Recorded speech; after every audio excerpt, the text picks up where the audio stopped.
Bonjour à tous, bienvenue sur le Salon de l'Agriculture à la Porte de Versailles à Paris pour le Salon de l'Agriculture, Salon international, le grand rendez-vous du monde agricole chaque année à Paris pour cette émission qui est diffusée en même temps sur les régions Auvergne, Rhône-Alpes et Alpes, c'est-à-dire les secteurs de Clermont-Ferrand, Lyon et Grenoble, de l'Allier à l'Ardèche, du Cantal jusqu'à la Haute-Savoie, où 43% du territoire régional est consacré à l'agriculture.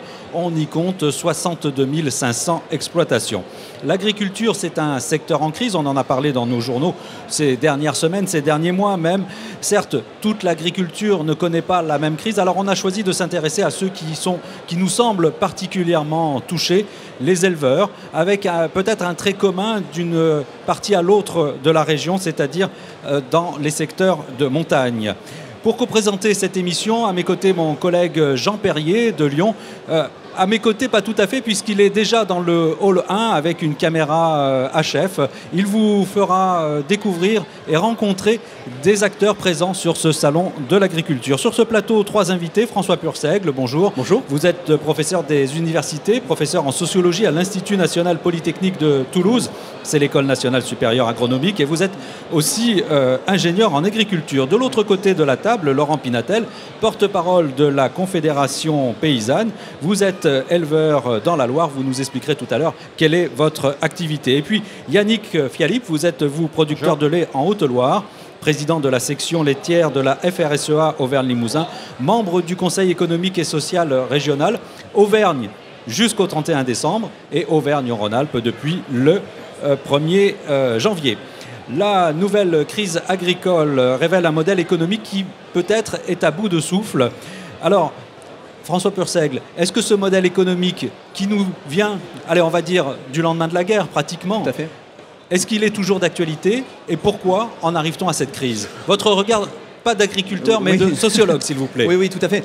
Y a-t-il encore un modèle agricole à la française? C'est bien la question. Quand on observe de près, comme moi, les exploitations agricoles, on se rend compte en fait que les logiques qui sont à l'œuvre dans les espaces ruraux, dans les mondes agricoles, sont très éclatées. Les écarts de revenus sont très importants, sans précédent, je dirais. On a aujourd'hui tout à la fois des agricultures familiales qui prédominent, mais des agricultures en grande détresse, en situation de subsistance, à côté desquelles on trouve des agricultures beaucoup plus capitalistes, beaucoup plus capitalistiques même, au mode de gouvernance très différent de ceux qu'on a pu rencontrer jusqu'alors. Et puis, aujourd'hui, on voit bien que les politiques, les organisations professionnelles ont du mal à repenser ce que pourrait être un modèle agricole, c'est-à-dire un référentiel, un cadre dans lequel, et faut-il un cadre pour que les agriculteurs puissent effectivement évoluer. Vous avez interpellé directement vos 2 voisins, là, parce qu'eux représentent les organisations professionnelles, ils vous répondront tout à l'heure. Cette crise était-elle prévisible ? Alors, ce qui est sûr, c'est qu'on est entré en plein dans la globalisation.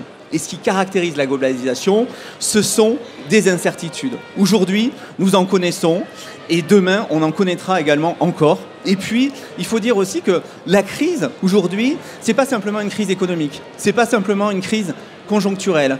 Ce sont des controverses qui caractérisent l'ensemble des filières. C'est-à-dire que les agriculteurs sont controversés dans leurs pratiques professionnelles, et notamment les éleveurs. Peut-on, doit-on encore manger de la viande? Il y a des injonctions aujourd'hui émanant de la société qui déstabilisent profondément les éleveurs, les agriculteurs. Et donc, à la crise économique s'ajoute une crise sociale, sociétale. Et puis aussi, si les crises aujourd'hui se vivent mal, c'est parce qu'il y a aussi beaucoup d'incertitudes quant à la reprise, à la capacité des mondes agricoles à s'auto-reproduire, à trouver des repreneurs. Et on voit bien que, d'une certaine manière, et c'est peut-être une provocation que de dire ça, l'installation en agriculture ne va plus forcément peut-être de soi dans ce pays. Donc, la question qui est posée, c'est veut-on encore aujourd'hui des agriculteurs dans nos sociétés? On va poser la question à vos 2 voisins. Pourquoi avez-vous choisi d'être agriculteur, Laurent Pinatel? Alors moi je suis agriculteur donc, dans le département de la Loire, à proximité de Saint-Étienne, sur une ferme où je suis en GEC, donc associé avec ma sœur.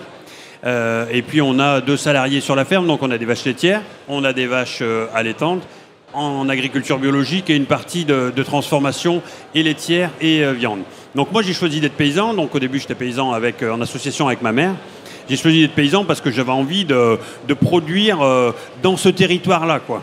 je ne me serais pas vu paysan dans un autre coin de France. C'est vraiment travailler avec la terre, travailler avec la nature, travailler avec les animaux, mais dans un endroit donné, quoi, dans mon pays à moi, j'allais dire, quoi. Même question à Yannick Fialip. Alors moi, je le dis souvent, j'ai 3 fiertés dans la vie. La première fierté, c'est ma famille. Et je pense qu'à partir de la famille, on peut construire des choses dans la vie. Deuxième fierté, c'est mon métier d'agriculteur. Ce métier, j'ai toujours voulu le partager, le faire, le réaliser, et j'ai toujours construit ma vie autour de ce métier. J'ai eu la chance de connaître une épouse qui partage le même métier que le mien, des enfants qui travaillent aussi sur la ferme, qui n'ont que 10 ans, mais ils viennent tous les jours, alors je dirais même pas travailler, partager notre passion.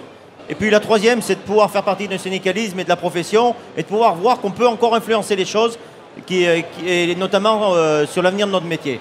Donc je crois qu'il y a quand même des choses positives derrière ce métier-là, et le mot crise est important aujourd'hui, mais attention. Yannick Fialip, vous nous avez dit ma fierté c'est d'appartenir à un mouvement professionnel, d'un mouvement syndical. On est plus fort quand on y va ensemble, dans la demande, pour parler ensuite de la revendication, mais dans la demande en tout cas. Oui, et c'est souvent une force du monde agricole. Vous l'avez dit, je suis au Conseil économique et social, et quand j'ai l'occasion d'échanger avec mes collègues qui viennent de l'artisanat ou de l'industrie, ils me disent que le monde agricole a cette force-là, d'être encore organisé. Dans les organisations syndicales, on démarre de la commune, du canton, du département, de la région jusqu'au plan national et voire plan mondial, européen bien sûr et plan mondial. C'est la même chose dans la coopération. Et cette force-là, il faut qu'on la garde. Parce que ça a été une force de développement du monde agricole. Et il faut qu'on essaie de partager la même vision demain de ce monde agricole. Et c'est là qu'on a un gros effort à faire pour faire partager cette vision à l'ensemble de la société. Et d'ailleurs, je le dirais, ce salon d'agriculture est l'occasion de le partager. Je suis content de voir qu'une majorité de Français se reconnaissent dans le mouvement des agriculteurs. Ce n'est pas parce qu'ils soutiennent à 100% les agriculteurs, c'est parce que derrière, aujourd'hui, la crise agricole, ils ont peur de voir disparaître un modèle d'alimentation qui était leur culture. Et ce plateau est là pour en témoigner. Quand je vois la diversité des produits, ça veut dire que les agriculteurs ont su façonner le paysage, mais aussi façonner notre alimentation. Et ils ont peur que demain, dans une centralisation, une globalisation de l'agriculture au plan mondial, on voit disparaître ces spécificités. Alors, vous parlez des spécificités, une tendance aussi qui est importante aujourd'hui auprès des consommateurs, hein, ils nous le disent souvent dans nos reportages, c'est ils sont attachés à l'authenticité. Et ça pose la question de l'agriculture environnementale, écologique, biologique, on l'appelle comme on veut. On retrouve Jean Perrier avec Anne-Claire Vial, présidente de la Chambre d'agriculture de la Drôme. Vous allez voir, ils vont nous en parler. Oui, Cyril, effectivement, avec la présidente de la Chambre d'agriculture de la Drôme. Bonjour, Anne-Claire Vial. Bonjour. Mais vous êtes surtout la référente agro-environnement en Auvergne-Rhône-Alpes. Qu'est-ce que l'agro-environnement ? Eh bien, comme chacun l'entend, l'agro-environnement, c'est le mariage de l'agronomie et de l'environnement. L'agronomie, c'est la science de l'agriculture. Et puis, l'environnement, tout le monde le comprend. L'objet, c'est bien sûr de faire en sorte que les surfaces cultivées aient le moins d'impact sur le milieu naturel qui les entoure. Et ça, c'est un petit peu paradoxal parce qu'on pensait que l'agriculture était nécessairement environnementale. C'est pas forcément vrai. C'est même pas vrai. On ne va pas le dire de manière aussi simpliste. Ça ne l'est pas forcément, puisque nous savons tous qu'aujourd'hui, nous avons besoin de substances chimiques pour satisfaire à la fois la qualité que nous demandent aussi les consommateurs. Donc l'agro-environnement, c'est moins de produits chimiques ? Ça peut se résumer comme ça ? Pas que, mais c'est bien sûr l'axe fort aujourd'hui dans notre pays, c'est de diminuer les substances chimiques. Alors ça veut dire bien sûr diminuer l'usage d'herbicides, par exemple par des techniques culturelles. C'est la sélection variétale avec des espèces qui sont moins malades. Mais pas les OGM. Mais pas forcément les OGM, bien sûr que non. Et puis c'est aussi moins d'insecticides. Est-ce que ça veut dire que agro-environnement et agroécologie, c'est différent ? L'agroécologie, c'est quoi ? C'est plus politique, là, en fait ? On peut peut-être le dire comme ça, c'est peut-être le mot aujourd'hui qui est plus à la mode, c'est l'agroécologie. Ce qu'il faut retenir quand même, qui nous intéresse beaucoup au sein du réseau des chambres, c'est que dans l'agroécologie, on produit plus et on produit mieux. Parce qu'il ne faut pas oublier l'enjeu alimentaire, il n'est pas que écologique l'enjeu, il est aussi alimentaire dans notre monde. Alors je vois qu'on a derrière nous des petits robots, des choses comme ça. Ça veut dire que la technologie peut se mettre au service de cette démarche et de cette révolution agronome ? Oui, ça c'est très important. Il faut le rappeler à l'ensemble des consommateurs qui bien souvent aujourd'hui ne voient pas l'agriculture sous cet angle-là. Donc ici vous avez par exemple un robot qui permet des techniques pour enlever les mauvaises herbes. Et donc, bien évidemment, c'est un appui à l'agriculture. En plus, il se guide tout seul. Et l'avenir, c'est ça.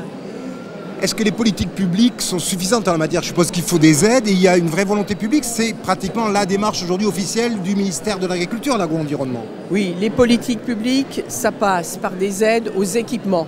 Voilà. L'agriculteur qui veut acheter une hersetterie, par exemple, eh bien, c'est obtenir des financements parce que on imagine bien, c'est le même sujet que la voiture électrique, c'est plus cher. C'est une vraie révolution. Est-ce que ça marche? Est-ce qu'ils sont difficiles à convaincre, les agriculteurs? Non, je ne crois pas. Les agriculteurs sont les premiers demandeurs. Le vrai souci que nous avons aujourd'hui, c'est d'avoir des solutions. Voilà, entre l'envie de faire et avoir la solution qui correspond, c'est là aujourd'hui qu'il faut investir beaucoup d'argent public dans la recherche. Vous voyez Cyril, vous avez de quoi débattre. L'agro-environnement, la pierre angulaire de la révolution agro dont on parle sur le plateau. Laurent Pinatel, l'agro-environnement, le bio, c'est ce qui va sauver l'agriculture française ou il y a d'autres pistes à explorer? Moi, je pense que c'est très réducteur que de dire l'agro-environnement et l'agriculture biologique. Je pense qu'aujourd'hui, il faut que l'agriculture se tourne vers de nouveaux horizons.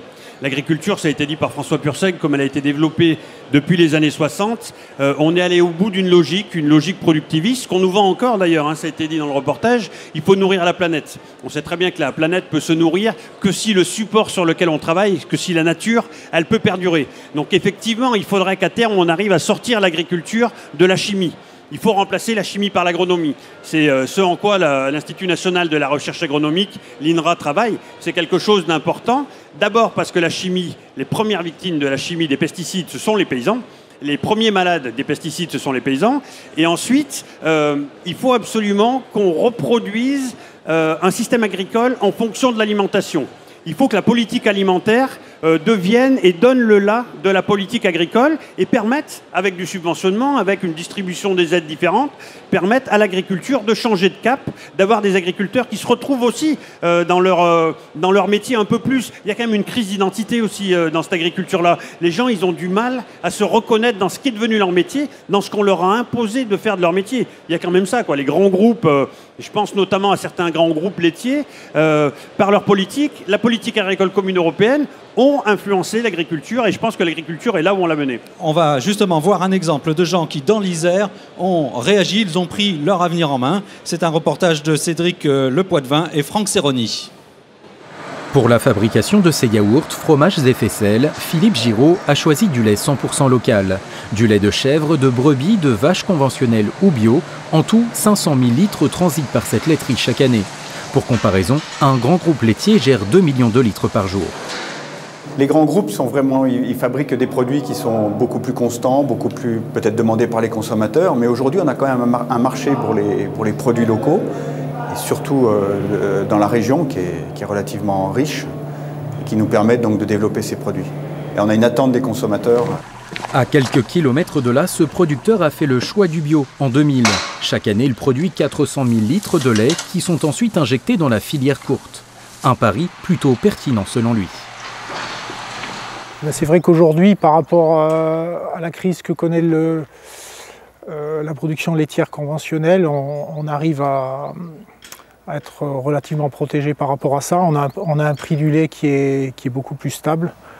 La consommation de lait biologique progresse régulièrement. En plus, le fait d'être dans un groupement de producteurs comme Biolait, on a la maîtrise de cet outil et on assume notre destin plutôt que de subir, quoi. Son lait bio est ainsi racheté un tiers plus cher que le cours du marché actuel. Il est ensuite valorisé comme dans la laiterie voisine. Le lait de montagne aussi est plus compliqué à travailler. On travaille dans la pente, on travaille avec une météo qui est différente. Les prairies sont quand même moins abondantes que ce qu'on peut trouver dans la plaine. Donc tout ça, il faut le valoriser. De cette manière, Christian, le producteur, parvient à se dégager une rémunération correcte. Il contribue aussi au développement d'une petite économie locale plutôt stable et bien rodée dans le Trièves. Alors on a vu l'exemple de gens qui ont recentré leur activité. Ça pose la question de la mondialisation. On poursuit ce panorama à la fois avec nos invités mais aussi avec vous, Jean Perrier, en direct depuis le Salon de l'Agriculture.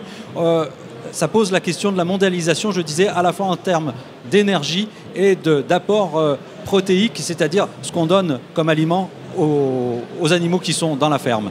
Oui, effectivement, Cyril, je suis avec le président de la Chambre régionale d'agriculture Auvergne-Rhône-Alpes, mais il est surtout éleveur, Gilbert Guignan. Bonjour. Bonjour. Et alors vous préconisez l'autonomie en ce qui concerne notamment l'alimentation des troupeaux. Qu'est-ce que vous entendez par autonomie? L'autonomie, ça veut dire produire le maximum de denrées, de fourrage grossier ou des complémentaires sur son exploitation pour être moins dépendant des importations, notamment en matière de protéines, d'Amérique, notamment les soja. Les fameux tourteaux. Les fameux tourteaux de soja. Et on peut se faire ça facilement? C'est quoi alors? Comment on fait? On peut améliorer, il faut qu'on cultive l'herbe, qu'on restocke l'herbe comme il faut, à des bonnes périodes, parce que l'herbe a une valeur en protéines qui est intéressante, et il faut surtout qu'on améliore la recherche génétique sur les productions, sur les variétés d'herbes, telles la luzerne, le régras, le trèfle. C'est ça le travail qu'il faut qu'on mène. On a l'impression qu'on redécouvre la roue quand vous dites qu'il faut cultiver de l'herbe. Oui, parce que le maïs a pris une telle place dans l'alimentation animale qui n'est pas parfaite. Aujourd'hui, il faut recommencer à cultiver l'herbe pour pouvoir ne plus être dépendant des Américains par les tourteaux de soja. L'idée de base, c'est quand même aussi de produire mieux, mais de produire peut-être moins cher, augmenter sa marge. Tout à fait. Il faut peut-être produire un peu moins, mais améliorer les marges, baisser ses coûts de production, et c'est comme ça qu'on améliorera notre revenu. Merci Gilbert Guignan. Vous le voyez Cyril, hein, l'autonomie, c'est-à-dire qu'il y a la mondialisation d'un côté, mais il y a de l'autre côté peut-être une forme de recentrage sur ce qui fait tout simplement l'agriculture, ce qui a fait l'agriculture de toujours. Yannick Fialip, vous reconnaissez dans cette nouvelle agriculture qui doit se recentrer, comme viennent de le dire nos intervenants? Alors je crois que l'agriculture, c'est toujours adapté. Il faut arrêter de penser que les agriculteurs, on les a envoyés dans une seule voie et en disant qu'il faut toujours faire la même chose. Je regarde mon exploitation, mon grand-père l'exploitait auparavant, il ne faisait pas la même chose que faisait mon père, et je ne fais pas la même chose que fait mon père, et je ne ferai certainement pas la même chose. Mon fils, s'il reprend l'exploitation, il ne fera pas la même chose que moi. Donc l'adaptation, elle est permanente. Premier élément. Deuxième élément, il faut savoir que quand même, on part d'un principe où sur ce continent européen, on a privilégié la voie d'avoir une alimentation la moins chère possible. Ce qui conduit aujourd'hui, je le dis, que le consommateur européen, le citoyen européen, a la chance d'être sur le continent où on consacre le moins d'argent pour s'alimenter en rapport à son niveau de vie. C'est-à-dire que sur 100 € qu'on gagne, on consacre 10 € pour s'alimenter. D'autres continents sont à 15, voire 20, voire 30 €.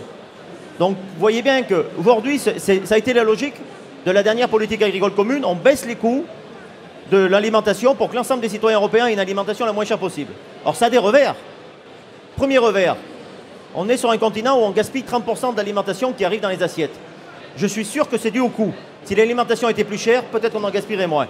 Deuxième revers, on a fait pressuriser les agriculteurs en termes de revenus et de performance économique pour arriver à cette alimentation moins chère possible.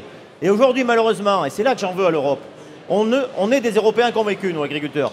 Mais la seule Europe qu'on nous propose aujourd'hui, c'est de mettre en compétition les différentes agricultures européennes. Ceux qui ont des normes sociales à bas coût avec ceux qui ont des normes sociales à coût plus élevé. On ne résistera pas dans cette politique-là. Et donc, notre voie aujourd'hui, c'est de repenser ce modèle-là, c'est de repenser la voie européenne. Il y a des solutions qui sont à court terme pour régler le problème dans l'embargo russe. Ça devrait déjà être fait. Je ne sais pas comment la Commission européenne a pu se mettre dans l'entonnoir avec la Russie. 2, il y a des solutions liées au coût de l'alimentation. Si on a voulu une alimentation la moins chère possible, c'est qu'on a voulu qu'il y ait des populations qui sont à des faibles niveaux de revenus pour avoir accès à cette alimentation. Mais il faut peut-être faire comme d'autres continents, avoir accès à des bons alimentaires qui permettraient à ces populations d'avoir accès à l'alimentation. Et si on donnait des bons alimentaires, on permettrait à cette population de pouvoir acheter des produits alimentaires, mais aussi de relancer l'économie locale alimentaire, et qui éviterait que quand on distribue aujourd'hui de l'argent public, ça aille financer peut-être le développement en Chine. Voilà des solutions à court terme. Alors on va voir d'autres agriculteurs qui ont cherché eux des solutions et puis je vous ferai réagir Laurent Pinatel ensuite. Là vous avez parlé du consommateur, on va voir comment eux s'y sont pris pour la commercialisation de leurs produits. Reportage de Christian Darneville et Arthur John dans l'Allier, je vous le disais.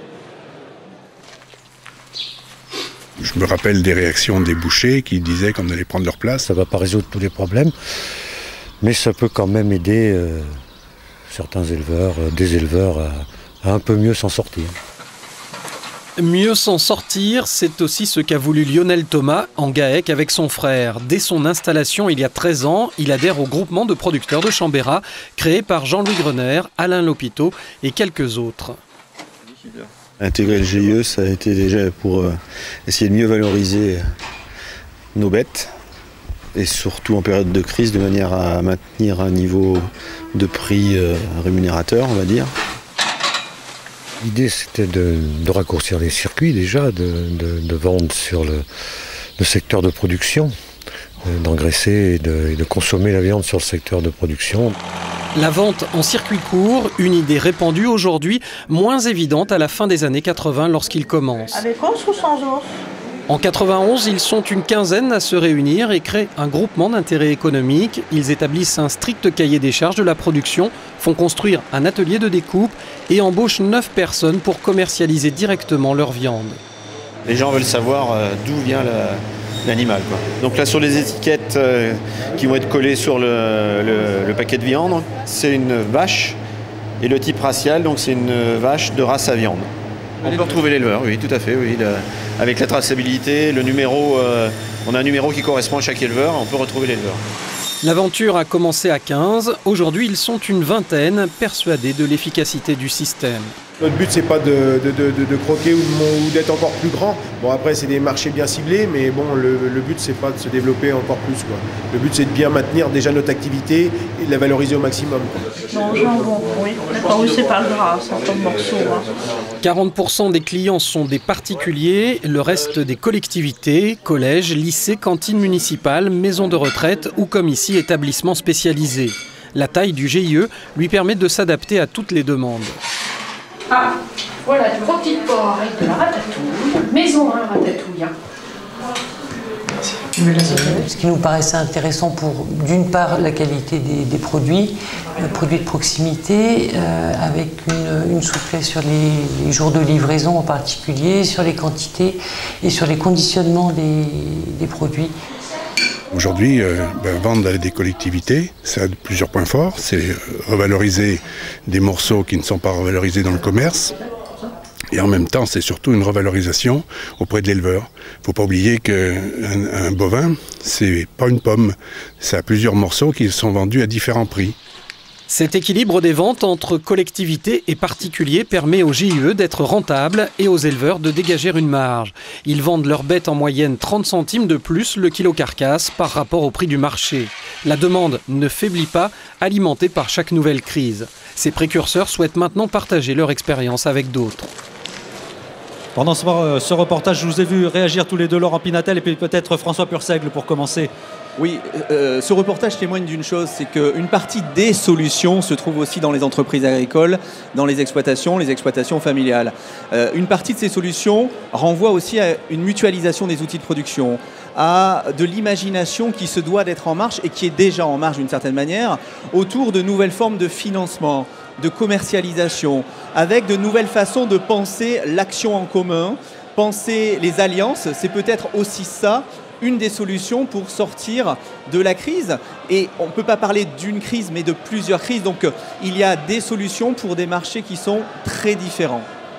Laurent Pinatel, vous nous avez dit, je vous ai dit, vous êtes agriculteur, vous m'avez répondu, je suis paysan. Vous êtes aussi chef d'entreprise. Oui, évidemment, du moment qu'on gère un chiffre d'affaires, du moment qu'on gère, comme chez nous, des salariés, on peut se revendiquer chef d'entreprise. Après, moi, je connais peu de chefs d'entreprise qui gagnent aussi peu que certains paysans.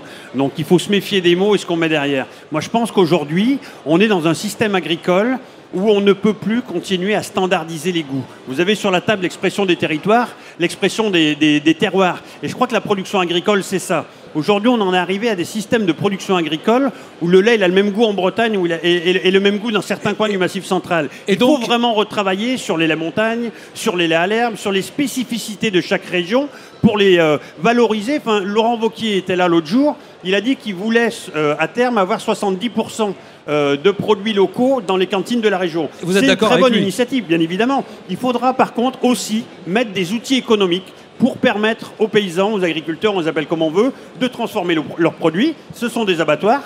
Il va falloir donc, pour aller sur la problématique abattoir, lutter de façon assez féroce contre l'extrême démagogie et l'extrême violence des végans, des gens qui disent tout et n'importe quoi sur un métier qu'ils ne connaissent pas. Mais il va falloir qu'on ait, nous, des outils de proximité.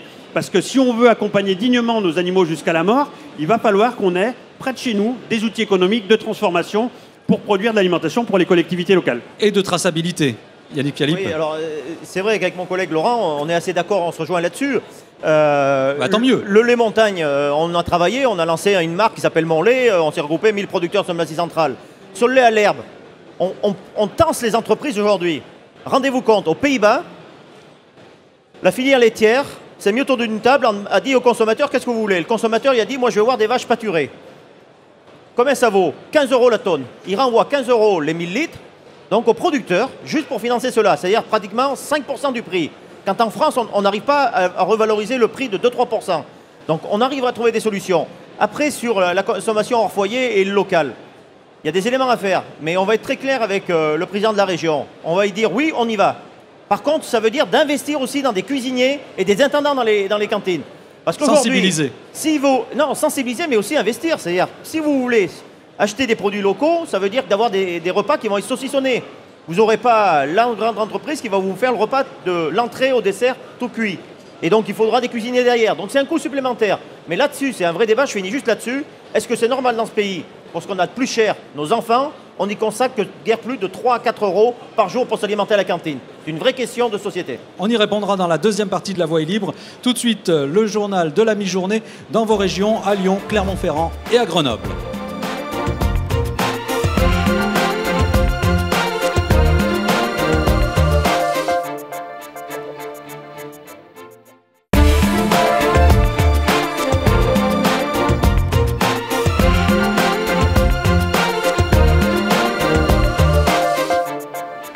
Deuxième partie de cette Voix est libre consacrée à l'actualité de l'agriculture en Auvergne et Rhône-Alpes. Avec nos trois invités, François Purcell, on a déjà discuté plus de 25 minutes ensemble. Alors je raccourcis, vous êtes enseignant, chercheur, sociologue et spécialiste de l'agriculture. Laurent Pinatel, porte-parole de la Confédération paysanne, et de l'autre côté de la table, Yannick Philippe, éleveur, porte-parole, non pas porte-parole, vous êtes président de la FRSEA Auvergne-Limousin, producteur laitier et membre du Conseil économique et social. Et puis avec moi pour présenter cette émission, mon confrère Jean Perrier, qui est dans le hall 1 du Salon de l'Agriculture en charmante compagnie. C'est ce qu'on voit. On va appeler cette troisième partie, cette deuxième partie d'émission, mais troisième volet de notre émission, cette agriculture, comment vous l'imaginez, comment vous la rêveriez? Peut-être Yannick Philippe, qu'est-ce que vous aimeriez voir aboutir comme agriculture pour les 5-10 prochaines années? Alors, excusez-moi de reprendre un peu ma casquette syndicale, mais déjà, c'est de régler le problème actuel.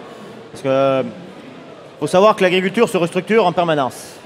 On était malheureusement sur un rythme de restructuration entre 3 et 5% par an. C'est difficile à gérer, c'est-à-dire c'est souvent des départs à la retraite qui ne sont pas compensés par des installations. C'est difficile à gérer. Avec des crises comme on vit, on peut monter à des taux de restructuration de 10, 15, 20% par an. Et là, c'est là qu'on aura un vrai problème. Parce qu'on aura des vraies faillites et des agriculteurs qui ne pourront pas subvenir à leurs besoins, même familiaux. Donc il faut qu'on trouve une solution déjà à court terme. Donc déjà, c'est de rêver, la première rêve qu'on fait, nous agriculteurs, c'est de vendre nos produits à une plus juste valeur. Et il ne faut pas grand-chose, je le dis aux consommateurs qui nous écoutent. Sur le litre de lait qu'ils achètent régulièrement au supermarché, ils mettent 5 centimes de plus que ce qu'ils mettent aujourd'hui, ils règlent le problème du revenu des agriculteurs. Alors je pense que c'est déjà cela. Le premier rêve, c'est d'augmenter le prix des produits payés aux producteurs. Laurent Pinatel, votre rêve pour l'agriculture? Nous, à la Confédération paysanne, on n'imagine pas une agriculture produisant des biens alimentaires de qualité sans paysans nombreux. Donc un des gros enjeux, c'est ça. C'est de se réapproprier, d'arriver à réinstaurer au niveau de l'échelle et de l'espace économique européen une politique de l'alimentation, une politique pour les peuples et pour les citoyens. Aujourd'hui, on est dans une politique pour l'économie. Mon collègue parle de payer plus le lait aux consommateurs, qui aurait une influence sur le producteur, ce qui est vrai. Mais il ne faut pas oublier qu'il y a des grands intervenants dans la filière laitière. Je pense à Emmanuel Beignet de Lactalis, qui est une des plus grosses fortunes de France.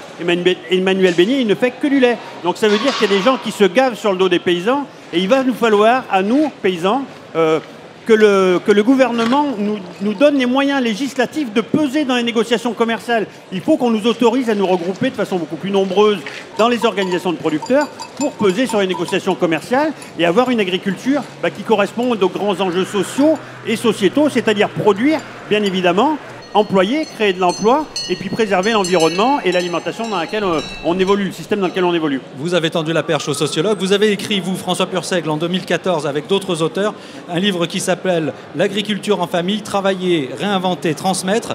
Qu'est-ce que vous avez voulu dire par « réinventer » ? Réinventer parce que les canaux d'entrée dans le métier ne sont plus les mêmes. Je parlais tout à l'heure d'une crise de l'autoreproduction dans ce milieu-là. Vous avez aujourd'hui 30% des agriculteurs qui s'installent, qui ne sont pas issus du milieu, même s'il faut faire attention, en fait, les vrais néo-paysans, ils sont à peu près 10%. Donc il y a des choses qui se réinventent en matière d'entrée dans les métiers.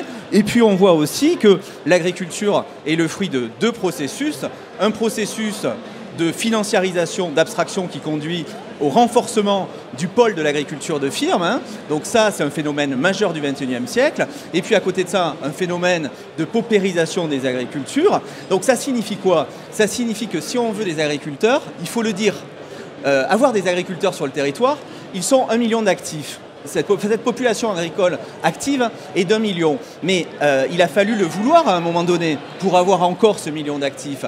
Le veut-on encore aujourd'hui ? C'est une vraie question. Pourquoi ? Parce qu'à l'horizon 2020, on estime qu'on n'aura plus que 320 000 chefs d'exploitation.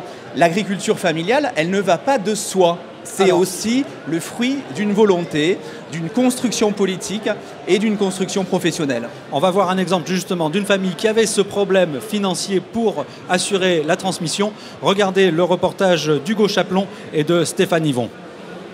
Marie-Noël et Marcel ont travaillé 30 ans dans cette ferme au cœur des Baronnies. On n'avait pas l'argent pour payer les frais de succession. Donc c'est une des raisons pour laquelle on a demandé à Terre de Liens de racheter la ferme. Et l'autre raison, c'est qu'on ne voulait pas rester propriétaire. C'est donc l'association Terre de Liens qui devient propriétaire de la ferme. Une ferme qu'elle loue aujourd'hui aux enfants du couple retraité. Une manière de pérenniser l'activité sans se ruiner. Vu les sommes engagées, qui aurait été capable de s'installer en tant que fermier sur cette ferme ? Qui, du mécénat, racheter une ferme non, c'est pas possible. Et voilà, c'était voué à finir en projet immobilier quelconque. Aujourd'hui, l'association et sa fondation sont propriétaires de 85 exploitations réparties sur l'ensemble de l'Hexagone. Un patrimoine qui représente plus de 33 millions d'euros et 15 fermes supplémentaires sont en cours d'acquisition. Alors une précision, pour rentrer dans le système Terre de Liens, il faut vouloir faire de l'agriculture biologique. Ils sont Terre de Liens sur le salon de l'agriculture. Ils existent depuis 2003, mais vous allez voir, ils ne sont pas venus pour rien. On retrouve Jean Perrier et un nouvel invité. Oui, Cyril, effectivement, sur le stand de Terre de Liens avec son président, René Becker. René Becker, bonjour. Alors derrière nous, tout de suite, ce compteur-là qui tourne, qu'est-ce qu'il dit, ce compteur ? Alors ce compteur, il est en train de vous montrer, au moment où nous parlons, les terres qui disparaissent sous du béton, des autoroutes, des infrastructures, donc la terre agricole qui disparaît. Mais le chiffre est impressionnant. Oui, depuis le début du salon, vous voyez 493 hectares qui ont été bétonnés ou qui ont disparu. Ça dit tout ça de la pression du foncier sur l'agriculture. Ça dit de la rareté de la terre agricole et on n'a pas conscience à quelle vitesse elle disparaît. C'est quand même un département tous les 8 ans si on continuait comme ça. Et on continue comme ça ? Pour l'instant, on continue comme ça.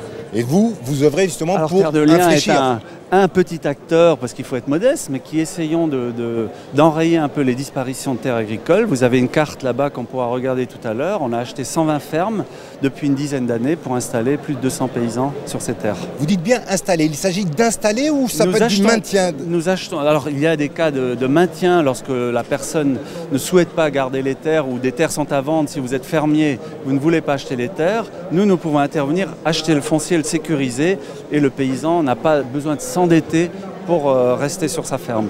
Parce qu'effectivement, le coût du foncier peut peser sur les résultats de l'agriculture. On sait que souvent, dans les installations, c'est un vrai problème et c'est souvent là aussi que se joue la crise en agriculture. Aujourd'hui, quand on est jeune, quand on n'est pas fils de paysan, quand on n'a pas d'héritage, quand on veut s'installer, c'est la croix et la bannière. Il faut s'endetter toute la vie pour... Et l'agriculture ne paye pas aujourd'hui avec des fruits, des légumes, du lait ou du fromage, le prix des terres, du matériel, du cheptel et tout ça. Or pourtant, la culture est forte de vouloir avoir ces terres. La moitié des paysans en France sont fermiers, ne sont pas propriétaires, il ne faut pas oublier ça. On n'est pas en Angleterre. On n'est pas en Angleterre. Non, il y a des gens qui souhaitent être propriétaires, ils s'endettent, ça c'est leur affaire. Mais nous proposons de libérer la terre de la pression foncière pour que le paysan n'ait pas à s'endetter justement. Et si vous êtes au salon, c'est aussi une chance. Vous avez signé une grosse convention avec la Caisse des dépôts et c'est à la fois une reconnaissance financière et une reconnaissance de l'objectif et des missions que vous vous êtes imposées. Samedi, cette année, nous venons au salon pour la première fois. Au bout de 10 ans, on a fait un peu nos preuves, qu'on n'était pas juste dans le discours. On a réellement acheté toutes ces fermes, on a réuni 50 millions d'euros de capital et l'entrée de la Caisse des dépôts dans le capital est pour nous une reconnaissance institutionnelle très importante. René Becker, merci. Et on se rend compte que pendant les 3 minutes qu'a duré notre discussion, le compteur il a sacrément tourné. Tout à fait. Et ça, Cyril, c'est forcément un indicatif fort de la déprise agricole qui doit interpeller vos invités. Effectivement, Jean, ça interpelle François Purseigle. Oui, il est vrai que tous les ans, vous avez à peu près 1 million d'hectares qui repartent sur le marché foncier. Vous avez de l'artificialisation qui représente à peu près 100 000 hectares en moyenne tous les ans, mais vous avez que seulement 400 000 hectares qui partent à l'installation et 500 000 hectares qui partent aussi à la concentration, c'est-à-dire à l'agrandissement des systèmes d'exploitation. Donc, certes, il y a de l'artificialisation, mais il y a aussi de la concentration. Alors, on en pense ce qu'on veut. Parfois, elle est justifiée, cette concentration, mais n'oublions pas qu'il y a aussi de la concentration des systèmes d'exploitation. Autre élément que je voulais souligner, c'est le fait que vous avez de nouveaux dispositifs d'entrée dans les métiers de financement de l'activité agricole, vous avez Terre de Liens, mais d'autres choses sont aussi à inventer. Les coopératives doivent se positionner aussi pour mettre en place de nouveaux dispositifs de portage du foncier, de financement participatif. Les collectivités aussi territoriales doivent s'engager davantage dans la mise en place de couveuses, de pépinières d'entreprise, de coopératives aussi d'installation, notamment dans le secteur de l'élevage. On parle souvent des couveuses et des pépinières d'entreprise en maraîchage, mais je pense qu'il y a plein de choses à inventer dans le secteur de l'élevage pour faciliter l'entrée de capitaux externes selon des chartes éthiques bien entendu, respectueuses des territoires. Laurent Pinatel, justement, là-dessus. Oui, complètement. Sur l'artificialisation des terres, je rejoins tout à fait François Purseigle sur l'aspect de l'agrandissement de certaines exploitations qui deviennent quelque part, dans certains cas, prédateurs de l'installation. Dans certains cas, c'est nécessaire de conforter des exploitations qui en ont besoin d'agrandir leur surface économique pour vivre. Et puis après, il y a quand même les politiques territoriales.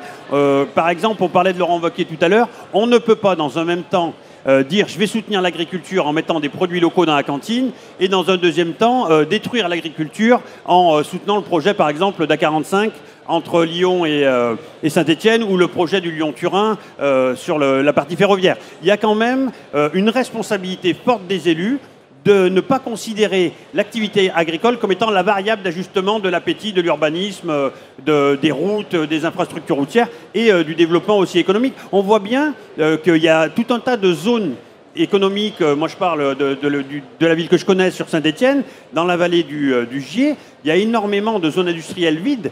Il n'empêche qu'on continue de faire des zones industrielles ailleurs. Et quand on dit qu'il y a du terrain qui revient à l'agriculture dans les zones de PLU par exemple, il y a une commune, moi ma commune Saint-Genélaire, a décidé il y a quelques années de remettre 80 hectares de la zone urbaine à la zone agricole. Ben, ça ne veut pas dire qu'on a rasé des maisons, enlevé du goudron pour mettre de la terre. C'est simplement qu'on a consommé un peu moins que prévu. Et là, il va vraiment falloir que les élus, dans le cadre des SCOT, dans le cadre des intercommunalités, se posent la question de la place qu'on doit laisser au développement agricole. Alors parlons aussi des jeunes. Je demanderai à François Purseigle qui sont ces étudiants. Les jeunes que vous côtoyez, qui sont-ils ? Les jeunes qui s'installent en agriculture. Tout à fait. Ce sont essentiellement des enfants d'agriculteurs, comme l'a dit François Purseigle, 80% et 20% de hors-cadres familiaux qui viennent, alors souvent qui ont une attache agricole qui est éloignée, un oncle, une tante ou un grand-père qui ont vécu en ville. Et on voit un certain nombre de retours à la terre aujourd'hui d'un certain nombre de citadins qui ont déjà développé une vie professionnelle en ville et puis arrivés dans la quarantaine disent est-ce que c'est la seule vie que je vais offrir à mes enfants et qui décident de retourner à la terre. Donc ils sont assez différents. Ils sont beaucoup plus formés. Tous les agriculteurs qu'on installe ont un niveau de formation plus élevé. Par contre, il faut qu'on leur donne les cartes pour faire le bon choix dans leur métier de demain.